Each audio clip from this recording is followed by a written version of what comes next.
स्वागत। शिवसेना उभाटा पक्षाने वांगचूक यांच्या समर्थनासाठी मुंबईतल्या शिवाजी पार्क या ठिकाणी आंदोलन केलं होतं आणि विना परवानगी केलेल्या आंदोलनावरती पोलिसांनी गुन्हे दाखल केलेत। एकूण 3 गुन्हे दाखल करण्यात आले आहेत आणि त्यातील 2 गुन्हे सीजेपीच्या कार्यकर्त्यांवरती दाखल करण्यात आलेत। मोर्चा झाल्यानंतर देखील रस्ता अडवून ठेवल्याचा आरोप पोलिसांनी केला आहे। माझे सहकारी संकेत वरक सध्या आपल्यासोबत आहेत, त्यांच्याकडे आपण थेट जाऊया। संकेत, काल आपण मोठ्या प्रमाणात आंदोलनाला पाठिंबा मिळाल्याचं आपण बघितलं, अनेक कार्यकर्ते विद्यार्थी उपस्थित होते, मात्र या सगळ्या आंदोलनावरती आता विना परवानगी केल्याचं सांगितलं जात आहे। आपण पाहिलं की कशा प्रकारे सोनम वांगचूक यांना दिल्लीच्या जंतर मंतर येथून आंदोलन स्थळावरून त्यांना रुग्णालयात घेऊन गेले। त्यानंतर ते आंदोलन कुठेतरी आता चिघळलेलं पाहायला मिळालं। देशभरातून विविध प्रकारच्या प्रतिक्रिया उमटल्या होत्या। त्यातलीच एक प्रतिक्रिया म्हणजे शिवसेना ठाकरे गटाकडून, ती म्हणजे त्यांच्या संपूर्ण गोष्टीला कुठेतरी सरकारला त्या संपूर्ण प्रकरणामध्ये त्यांनी मोठ्या प्रमाणात विरोध केला। सोनम वांगचूक यांना त्यांनी पाठिंबा जाहीर केला आणि तो जाहीर करण्यासाठी काल आपण पाहिलं तर शिवाजी पार्क परिसरामध्ये त्यांनी एका मोर्चाचं आयोजन केलं होतं आणि फक्त शिवसैनिक या मोर्चात आले नव्हते, तर जे लोक जे आहेत ते सोनम वांगचूक यांना समर्थन देतात ते सर्वजण त्या कालच्या मोर्चाला होते आणि मोठ्या प्रमाणात सीजेपीचे ते मुंबईची टीम आहे त्यांचे देखील जे आहे समर्थक ते काल मोर्चाला उपस्थित होते। पण मुळात आपण जर पाहिलं तर त्या मोर्चाला जी होती ती परवानगी नव्हती आणि त्यामुळे तिथे काल मोठ्या प्रमाणात तिथे गर्दी झाली। त्या गर्दीनंतर असंही म्हटलं जातं की सीजेपीचे जे कार्यकर्ते आहेत ते शिवाजी पार्कहून बाहेर पडले, सेना भवनच्या चौकात आले आणि त्यानंतर ते सेना भवनच्या दिशेने देखील गेले, तिथे काय ते थांबले होते। त्याच्यामुळे फक्त परवानगीचा विषय नाही असं देखील पोलीस म्हणतात की रस्ता देखील मोठ्या प्रमाणात त्यांनी जो आहे तो अडवून ठेवण्यात आला होता। त्यामुळे कालच्या मोर्चावरती एकूण 3 गुन्हे जे आहेत ते शिवाजी पार्क पोलीस स्टेशनमध्ये दाखल झालेले आहेत। त्यातले 2 गुन्हे हे सीजेपीच्या कार्यकर्त्यांवरती किंवा समर्थकांवरती आहेत। सीजेपीची जी मुंबई टीम आहे त्यांच्यावरती 2 गुन्हे दाखल झालेले आहेत आणि गुन्ह्यांचं स्वरूप असंच आहे की एकतर परवानगी नव्हती, परवानगी नसल्या कारणाने तो गुन्हा दाखल झालेला आणि दुसरा म्हणजे रस्ता जो आहे तो अडवून ठेवल्याचा आरोप सध्या त्यांच्यावरती लावण्यात आलेला आहे। अमित, बरं संकेत, धन्यवाद या सगळ्या सविस्तर माहितीसाठी।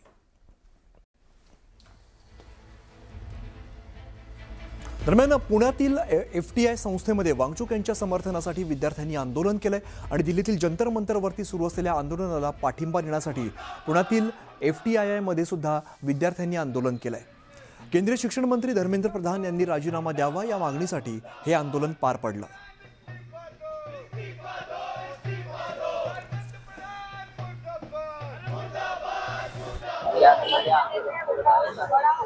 दिल्लीच्या जंतर मंतरवर जे आंदोलन सुरू आहे, आज संसदेवर जो मोर्चा काढण्यात येणार आहे त्याच्या समर्थनात पुण्यातल्या FTI मध्ये विद्यार्थ्यांकडून देखील मोर्चा काढत सोनम वांगचूक आणि दिल्लीतल्या जंतर मंतरवरच्या आंदोलनाला पाठिंबा देण्यात आलेला आहे। मी सध्या पुण्यातलं जे भारतीय चित्रपट आणि दूरचित्रवाणी जी आहे FTI आहे त्या FTIच्या बाहेर आहे। हे सगळे विद्यार्थी जे आहेत ते FTIचे आहेत आणि यांनी देखील शिक्षण मंत्री जे केंद्रीय शिक्षण मंत्री आहेत धर्मेंद्र प्रधान त्यांच्या राजीनाम्याची मागणी केली आहे। जोरदार घोषणाबाजी या FTI संस्थेच्या गेटवरती या विद्यार्थ्यांकडून करण्यात आलेली आहे आणि सोनम वांगचूक यांच्या देखील आंदोलनाला पाठिंबा या सगळ्या विद्यार्थ्यांनी दिलेले आहेत। आपल्यासोबत काही विद्यार्थी आहेत, काय त्यांची नेमकी मागणी आहे सोनम वांगचूक यांच्या आंदोलनाकारे ते पाठिंबा देतात आपण जाणून घेऊया।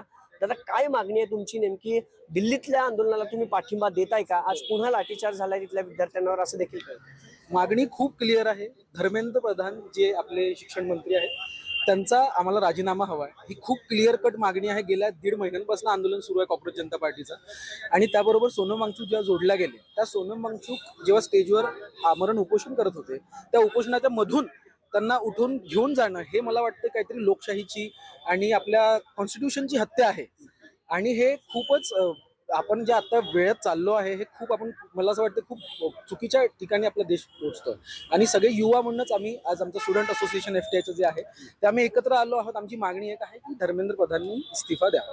तुम्ही जोरदार घोषणाबाजी केली FTIचं जे दार आहे तिथं तुम्ही चालत आलात मुख्य प्रवेशद्वारावर, एवढे सगळे विद्यार्थी होते, जेबींची घोषणाबाजी झाली। सरकार तुमच्या सगळ्यांची नारेबाजी घोषणाबाजी ऐकायला असं तुम्हाला वाटतंय विद्यार्थ्यांना? म्हणून सरकारला ऐकावंच लागेल। आमचा अजूनही विश्वास आहे आमच्या कॉन्स्टिट्यूशनवर, आमच्या लोकशाहीवर, डेमोक्रेसीवर आमचा विश्वास आहे आणि अनडेमोक्रेटिक कितीही गोष्टी त्यांनी केल्या तरी स्टुडंट्सचं त्यांना ऐकावं लागेल, कधीतरी आम्ही पोहोचू त्यांच्यापर्यंत। आणि आज तुम्ही बघताय की गेल्या 1.5 महिन्यापासून जे कॉर्पोरेट जनता पार्टीची प्रोटेस्ट सुरू होते त्या प्रोटेस्टला आता कसं हे मिळतं, इव्हन सेलिब्रिटीज जे आहेत, मोठे मोठे नेते आहेत, त्यांनी पण आज तुम्ही आज सगळे आलात, ही एक खूप म्हणजे चांगली गोष्ट आहे. सरकार दडपशाही करते असं तुम्हाला वाटतंय? सरकार दडपशाही करतंय का आंदोलनाला? हा, सरकारची दडपशाही चालू हा. आहे. सोनम वांगचूक जे 20 दिवसापासून उपोषणाला आहे. सरकार त्याची काय दखल नाही घेत आहे आणि काल बळजबरीने त्यांना उचलून देण्यात आले. ही बळजबरी तानाशाही नाही चालणार आहे आणि आम्ही लोकशाहीच्या मार्गाने उपोषण करत आहे. काय मागणी आहे तुमची? तुम्ही हातात एक पोस्टर घेतले, काँग्रेस जनता पार्टीला सपोर्ट करताय, अभिजित दिपकेला सपोर्ट करताय? हे अमित, सपोर्ट मोस्टली स्टुडंट्सला आहे, कारण की सरकारकडनं चूक तर झाली आहे आणि ऍटलिस्ट एवढं तर मी मागू शकतो की येऊन त्यांनी बोलावं. ते बोलत पण नाहीयेत येऊन, तर ऐकणार तरी कसं. अकाउंटेबिलिटीचा विषय आहे मेन. ताई मराठी हिंदी, काय मागणी आहे तुमची? तुम्हाला वाटते तुमच्या या मागणीला सरकार प्रतिसाद देईल? आज तरी काल मोठं आंदोलन तुम्ही उभं केले असतं. म्हणजे द्यायला तर लागणार त्यांना, कारण सगळीकडे स्टुडंट्स येत आहेत, प्रोटेस्ट करतायत आणि सगळ्यांना दिसतंय काय होतंय. एवढे पेपर लीक्स होणे, हे एवढे मोठे एक्झाम्स असतात, एंट्रन्सेस असतात, स्टुडंट्स खूप तयारी करतात, आपलं 2-2 वर्ष 1-1 वर्ष त्याच्यासाठी देतात आणि त्याच्यानंतर जर असं करप्शन होत असेल आणि म्हणजे असं होत असेल त्यांच्यासोबत, तर हे चुकीचं आहे. हे त्यांच्यासोबत इनजस्टिस आहे. स्टुडंट सोबत खूप मोठा अन्याय होतोय, तर ह्याच्या खिलाफ आम्ही आवाज उठवतोय. पण ते तुमची नेमकी मुख्य मागणी काय आहे? आता या मोर्चातून किंवा या प्रोटेस्टमधून तुम्ही नेमकी मागणी काय करताय केंद्र सरकार? एज्युकेशन मिनिस्टरनी रिझाईन करावं ही आमची मागणी आहे आणि येऊन त्यांनी डायलॉग करावा, म्हणजे ह्या सरकारने आमच्याशी बोलावं आणि आमचे सगळे डिमांड्स ऐकून घ्यावे, हे आमची मागणी आहे. म्हणजे 2 मुख्य मागण्या आहेत बघा. धर्मेंद्र प्रधानांचा राजीनामा मागतात, पण सरकार डायलॉग करत नाहीये. 20-22 दिवस झाली पण सरकारचा प्रतिनिधी आला नाहीये. तुम्हाला वाटते का की सरकारच्या प्रतिनिधींनी आज तरी यावं आणि विद्यार्थ्यांशी जंतर मंतरवर चर्चा करावी? हो, म्हणजे आले तर चांगलंच होईल. काहीतरी एक सोल्युशन तरी निघेल. अकाउंटेबिलिटीचा विषय आहे. जर कुठलीही गोष्ट होता, रिस्पॉन्सिबल कोण आहे?